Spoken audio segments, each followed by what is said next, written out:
அதுவும் மக்கள் நம்ம கடைக்கு வந்து ரேர் வெரைட்டி ஒரு மீன் வந்துருக்கு. இது வந்து லெதர் ஜாக்கெட்னு சொல்லுவாங்க, லெதர் ஃபிஷ். இந்த மீன் வந்து எக்ஸ்போர்ட் மீன்.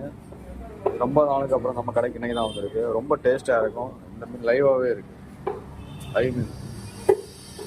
இதை வந்து தோல் எடுத்துட்டு கிரேவி ஃப்ரை ரெண்டுமே பண்ணலாம். ரொம்ப நல்லா இருக்கும், செம்ம டேஸ்ட்டாக இருக்கும் மீன். அல்டிமேட்டாக இருக்கும். ஒரு வாட்டி ட்ரை பண்ணி பாருங்கள். Leather jacket, leather fish. நம்மக்கிட்ட 1.5 கிலோ சைஸ் இருக்குது, 1.25 கிலோ சைஸ் இருக்குது. ரொம்ப நல்லா இருக்குது இந்த மீன், லெதர் ஜாக்கெட்.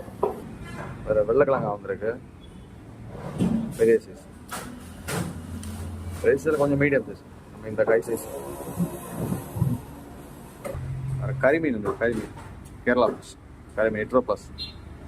இது வந்து கேரளாவில் வந்து வாழையில வச்சு தவா ஃப்ரை பண்ணுவாங்க, செம்ம டேஸ்ட்டாக இருக்குது இந்த மீன். இது வந்து ரொம்ப மருத்துவ குணம் வாய்ந்தது.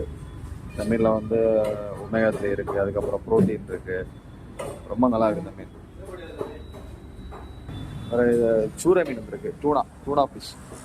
இது வந்து ரெட் டூனா. மீட் வந்து இது ரெட்டாக இருக்கும். இந்த மீனில் வந்து ஹை ப்ரோட்டீன் ஒமேகா 3 இந்த மீன் அதிகமாக இருக்குது. மீட் வந்து ரெட்டாக இருக்கும், மட்டன் மாதிரி இருக்கும்.